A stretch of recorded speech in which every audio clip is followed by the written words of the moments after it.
बेटी समान पारिवारिक कहानी। माँ, मैं बहुत थक गई हूँ। घर संभालते संभालते यहाँ मेरी थकान किसी को नज़र नहीं आती।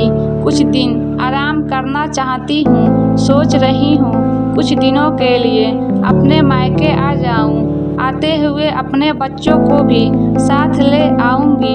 वे वहीं से स्कूल चले जाएंगे। आखिर एक ही शहर में ससुराल और मायका होने का कुछ तो फ़ायदा मिले। निर्माता ने फ़ोन पर अपनी माँ से कहा। पार्वती जी ने दूसरी तरफ से कहा, हाँ बेटा, जब तेरी इच्छा हो आ जाना। आखिर ये तेरा भी तो घर है। ठीक है माँ, तो मैं कल ही आ जाऊँगी। निर्माता खुश हो बोली, हाँ बेटा, कल आ जाओ, मैं तुम्हारा इंतज़ार करूँगी। अभी मैं फ़ोन रखती हूँ, मुझे मंदिर भी जाना है। कमला जी ने फ़ोन रख दिया और सीधे किचन में गई। किचन में खाना बना रही बहू से बोली, अरे अनुपमा, सुनो, कल तुम्हारी ननद आ रही है। आज बाज़ार जाकर फल सब्जी और मिठाइयाँ लेकर आना। बेचारी मेरी बेटी ससुराल में नौकरों की तरह काम करती है और उस पर कोई ध्यान ही नहीं देता। यहाँ आएगी, कुछ दिन रहेगी तो उसका मन और तबीयत अच्छे रहेंगे। सास के मुंह से ऐसी बातें सुनकर अनुपमा का चेहरा उतर गया।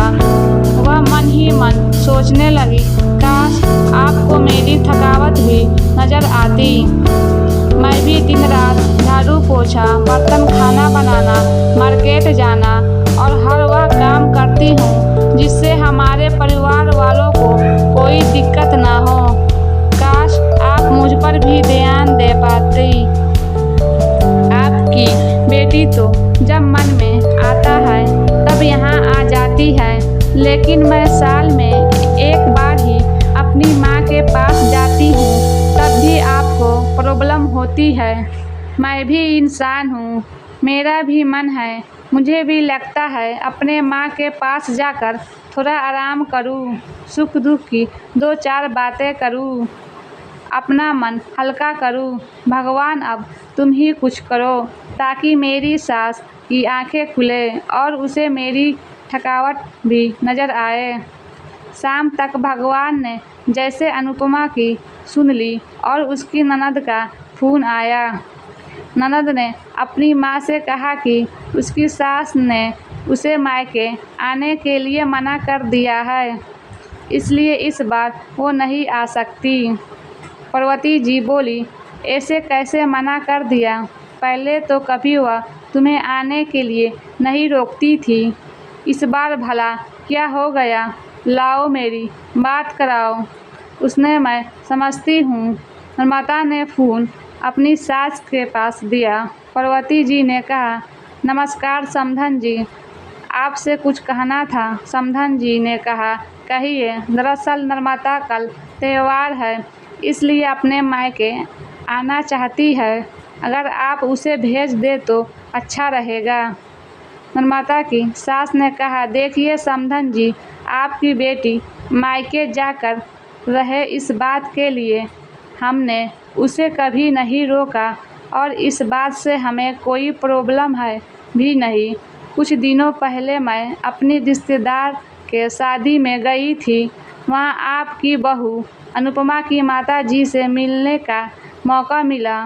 उससे गपशप करने के दौरान उनकी बातें से पता चला कि अनुपमा को साल में एक ही बार अपने मायके जाने को मिलता है और वह भी बहुत कम समय के लिए।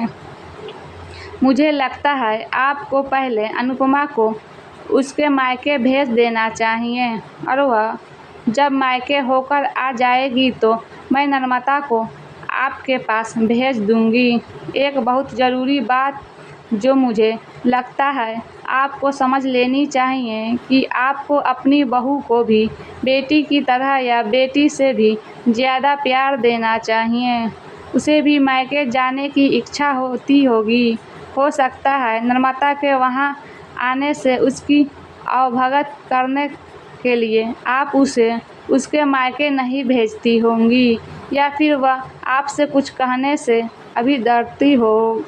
अगर आप उसको घर में ही कैद रखोगी तो एक दिन ऐसा आएगा जब वह आपके खिलाफ बोलने लगेगी, फिर वह आपकी सुनेगी भी नहीं और जब चाहे तब अपने मायके जाएगी। ऐसी परिस्थिति आए, इससे अच्छा है कि आप ही कुछ बदलाव अमल में ले आए, जिससे आपका रिश्ता और रिश्ते की मिठास खराब ना हो। पार्वती जी को अपने संबोधन के हर एक शब्द में सच्चाई नजर आई। उन्हें महसूस हुआ कि उन्होंने अपनी बेटी के प्यार में अंधे होकर कभी भी अपनी बहू के मन का विचार नहीं किया। उन्होंने हमेशा ही अपनी बेटी को अपने बहू से ऊपर रखा। दूसरी तरफ नर्मदा भी अपनी भाभी के बारे में हो रही इस बातचीत को सुन रही थी। उसने भी रियलाइज किया कि वह कभी भी अपनी भाभी के साथ ठीक से बात नहीं करती और जब जब वह अपने मायके जाती तो भाभी थोड़ी उदास रहती है। पार्वती जी ने अपनी बहू को बुलाया और उसे कहा कि अनुपमा कुछ दिनों के लिए नर्मदा नहीं आने वाली है, इसलिए पहले तुम अपने मायके होकर आओ।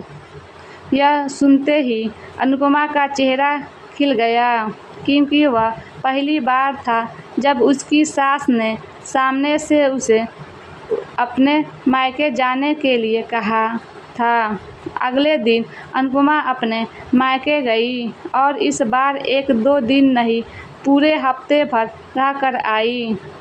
अपने माँ बाप से, अपने रिश्तेदारों से मिलकर आई और जब वह लौट कर आई तो उसका चेहरा खिला हुआ था, उसकी आंखें चमक रही थी। अनुपमा के आने के बाद नर्मदा भी अपने मायके आई और इस बार वो खुद सामने से अपनी भाभी से खुशी खुशी मिली और अच्छे से बात की।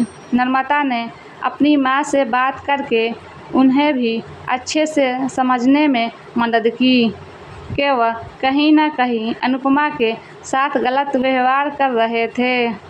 दूसरी तरफ अनुपमा अपने ससुराल वालों के बदले रवैया से बहुत खुश थी। अब वह खुशी खुशी सब ध्यान रखती और हर काम प्यार से करती।